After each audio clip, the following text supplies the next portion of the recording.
1572년 늦가을 한양의 어느 사대부 집안 사랑채. 낙엽이 뜰에 수북이 쌓여 있고 마루 끝에는 국화가 피어 있다. 해질 무렵의 노을빛이 방 안을 은은하게 물들인다. 퇴계 이황은 71세의 고령으로 서울에 올라왔고 율곡이인은 37세의 젊은 나이지만 이미 조정에서 명성을 떨치고 있다. 이황, 천천히 방에 들어서며 지팡이를 짚고 율곡 선생, 오래전부터 직접 뵙고 싶었소. 그대의 글을 읽으며 참으로 깊은 사색을 하는 분이라 생각했소. 이 급히 일어나 큰 절을 올리며 선생님, 황송하옵니다. 소생은 선생님의 학문을 흠모하여 밤낮으로 선생님의 저술을 읽고 있습니다. 오늘 이렇게 뵙게 되니 실로 꿈만 같습니다. 이황, 자리를 권하며 앉으시게. 이 늙은이가 살림에 묻혀 지내다가 마지막으로 한양에 올라왔는데 그대와 대화를 나누지 않고는 돌아갈 수 없었소.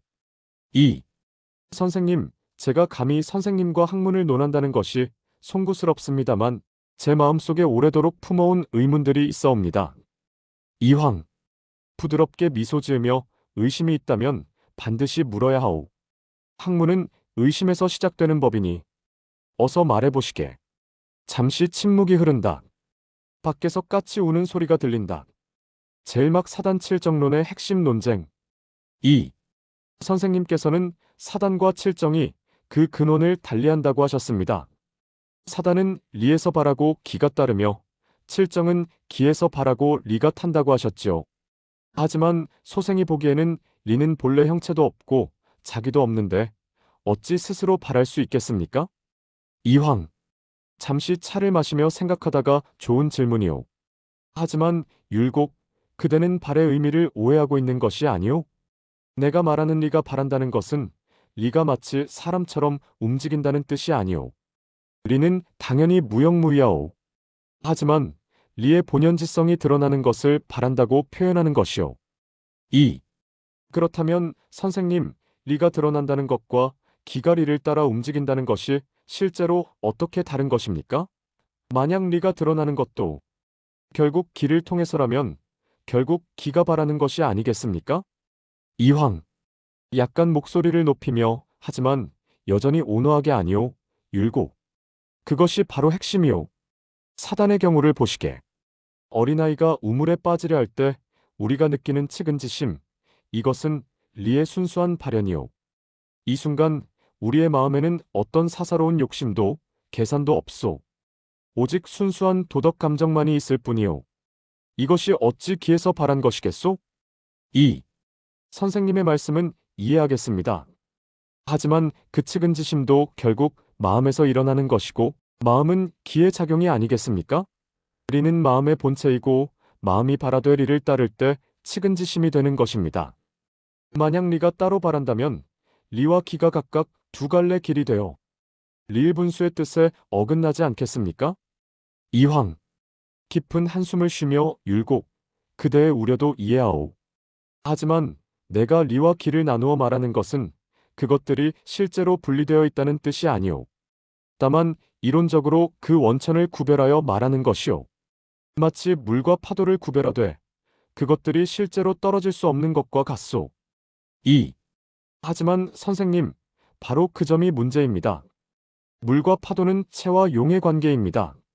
리와 기 또한 그러해야 하지 않겠습니까? 리는 기의 주재자이고 기는 리를 싣고 다니는 수레입니다. 파도가 일어날 때 물이 따로 일어나는 것이 아니듯이 기가 발할 때 리가 따로 발하는 것이 아닙니다. 이황, 잠시 눈을 감고 깊이 생각하다가 율곡의 비유도 일리가 있소. 하지만 그렇다면 사단의 순수성을 어떻게 설명하겠소? 칠정에는 선악이 있소. 기뻐할 일에 기뻐하면 선이지만 기뻐할 일이 아닌데 기뻐하면 악이 되오. 하지만 사단은 다르오. 측은지심, 수호지심, 사양지심, 시비지심은 언제나 선하기만 하오. 이것이 어찌 기에서만 발한 것이겠소? 이 선생님, 바로 그것입니다. 사단이 언제나 선한 것은 기가 리를 온전히 따르기 때문입니다. 칠정 중에서도 선한 부분, 즉 중절한 부분이 바로 사단입니다. 사단은 칠정 안에 포함되되 특별히 선한 것을 가려낸 것입니다.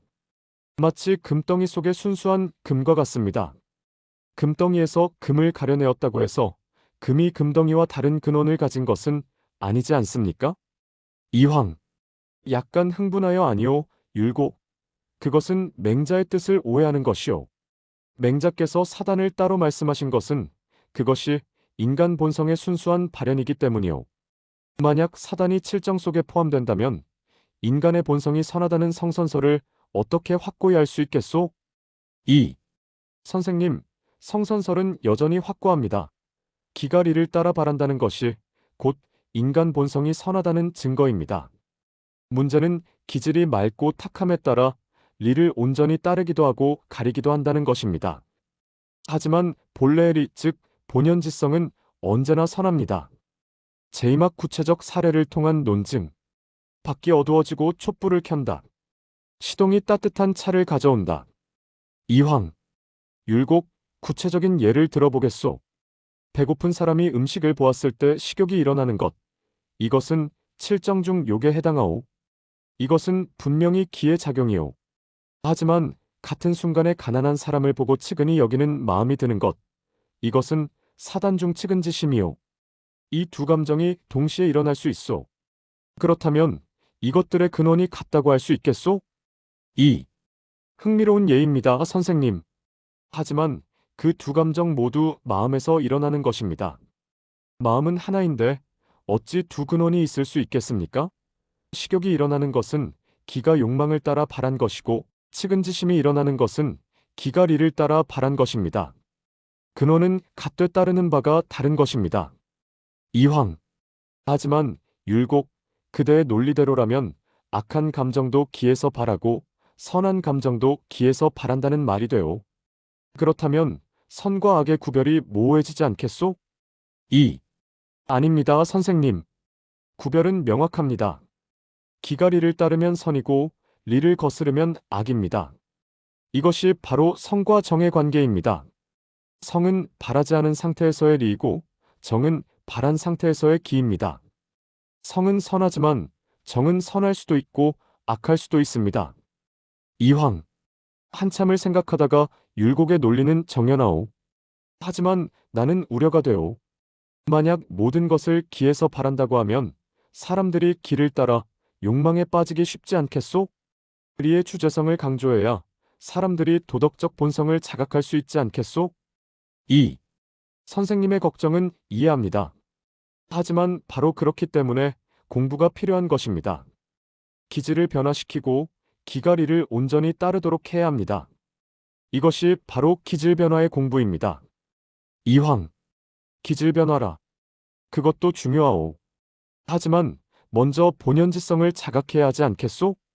자신 안에 순수한 리가 있다는 것을 알아야 그것을 회복하려는 노력을 하지 않겠소? 2. 그렇습니다, 선생님.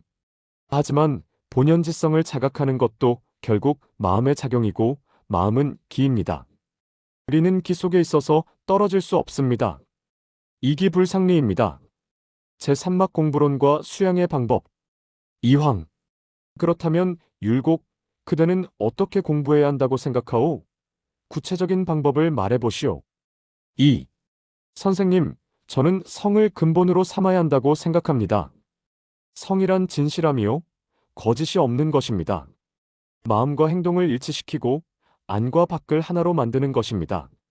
공부할 때도 진실하게 하고 행동할 때도 진실하게 해야 합니다. 이황. 성을 강조하는 것은 좋소. 하지만 내가 보기에 더 중요한 것은 경이오. 경건한 마음으로 자신을 단속하고 마음을 흐트러지지 않게 하는 것이오. 주의무적하여 마음을 한 곳에 모으고 정절을 통해 마음의 본체를 체험해야 하오. 2.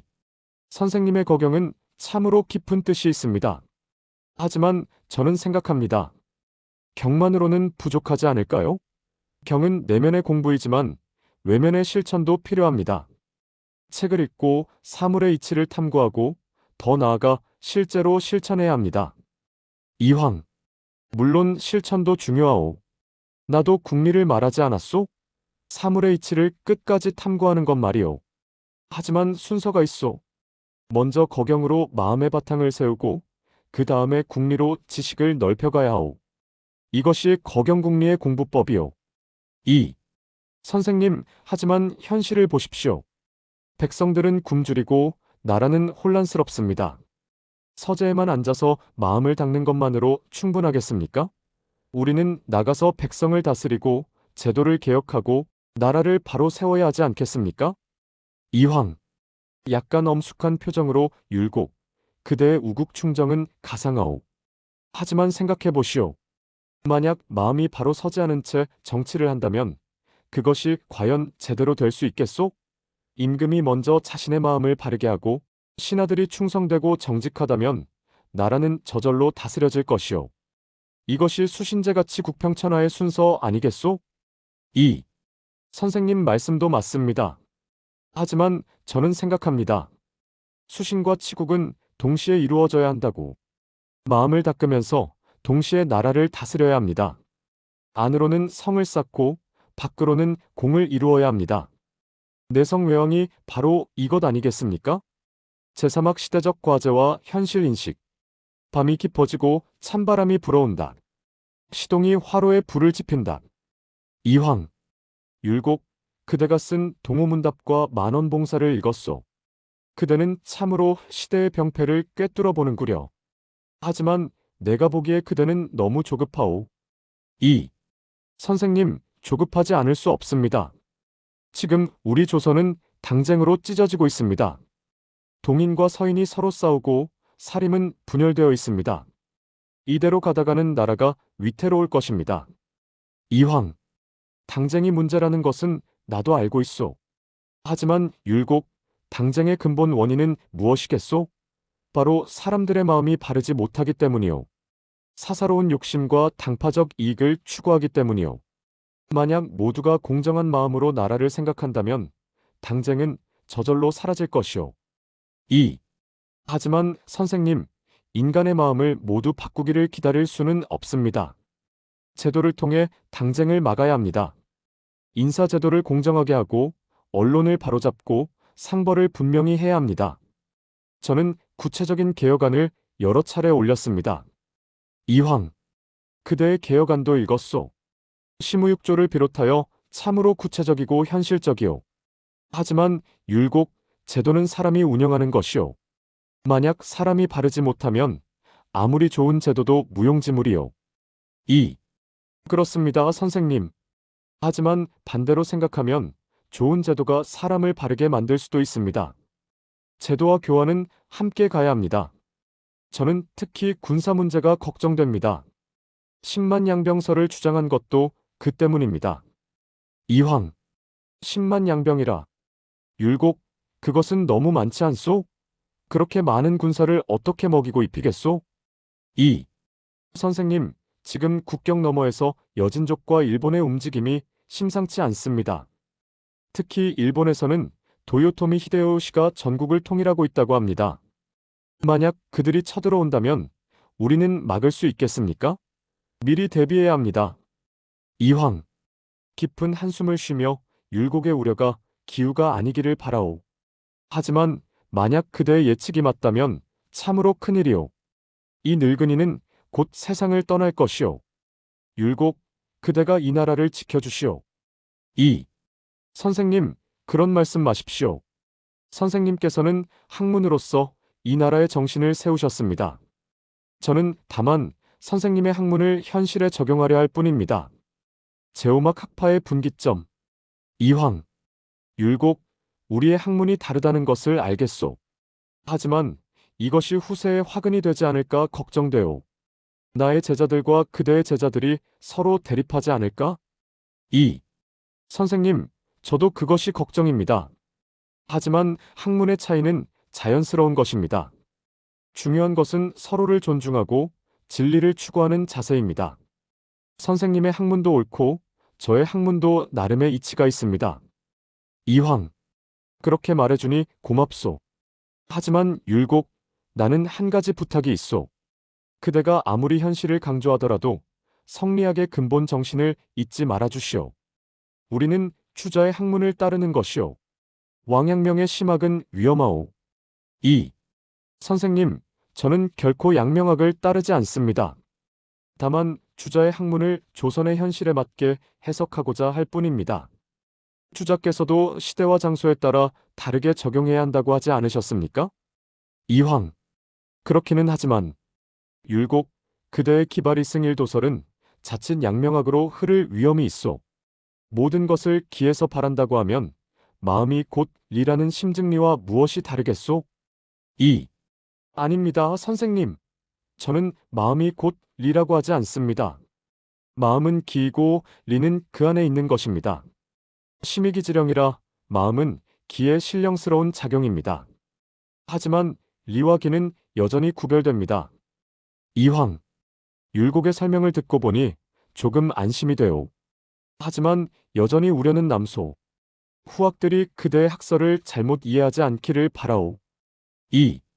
선생님, 제 학설보다 더 중요한 것은 실천입니다. 아무리 이론이 정교해도 실천하지 않으면 무슨 소용이 있겠습니까? 저는 후학들에게 책상 앞에만 앉아있지 말고 나가서 백성을 만나고 현실을 경험하라고 가르치겠습니다. 이황. 실천도 중요하오. 하지만 이론이 바르지 않으면 실천도 빗나가기 쉬우오. 그래서 나는 먼저 이론을 확고히 세우고자 하는 것이오. 선지후행, 먼저 알고 나중에 행한다는 것이오. 2. 하지만 선생님, 때로는 행위 후지, 행하면서 아는 것도 필요하지 않겠습니까? 직접 해보지 않으면 알 수 없는 것들이 있습니다. 제육막 교육과 인재 양성. 이황. 율곡, 그대는 어떤 사람을 훌륭한 선비라고 생각하오? 2. 선생님, 저는 이렇게 생각합니다. 훌륭한 선비는 안으로 덕을 쌓고 밖으로 재능을 발휘하는 사람입니다. 경서를 읽어 의리를 밝히되 그것을 현실에 적용할 줄 알아야 합니다. 역사를 공부하여 칠한의 이치를 알고 제도를 연구하여 폐단을 바로잡을 줄 알아야 합니다. 이황. 그것도 중요하오. 하지만 무엇보다 중요한 것은 인격에 둬야요. 학문을 통해 자신의 인격을 닦고 성현의 경지에 이르고자 노력하는 것이요. 관직이나 명예는 그 다음 문제요. 2. 선생님 말씀이 옳습니다. 하지만 현실적으로 선비들이 모두 살림에 묻혀 지낼 수는 없지 않겠습니까? 나라에는 관리가 필요하고 백성에게는 목민관이 필요합니다. 훌륭한 인격을 갖춘 사람이 관직에 나가서 백성을 위해 일해야 하지 않겠습니까? 이황. 그렇소. 하지만 관직을 구하기 위해 학문을 하는 것은 본말이 전도된 것이요. 먼저 학문을 통해 자신을 완성하고 그 다음에 기회가 주어지면 관직에 나가는 것이 순서요. 2. 선생님, 저는 이렇게 생각합니다. 학문과 실천은 분리할 수 없습니다. 공부하면서 동시에 실천하고 실천하면서 더 깊이 공부하는 것입니다. 좋은 말씀 감사합니다.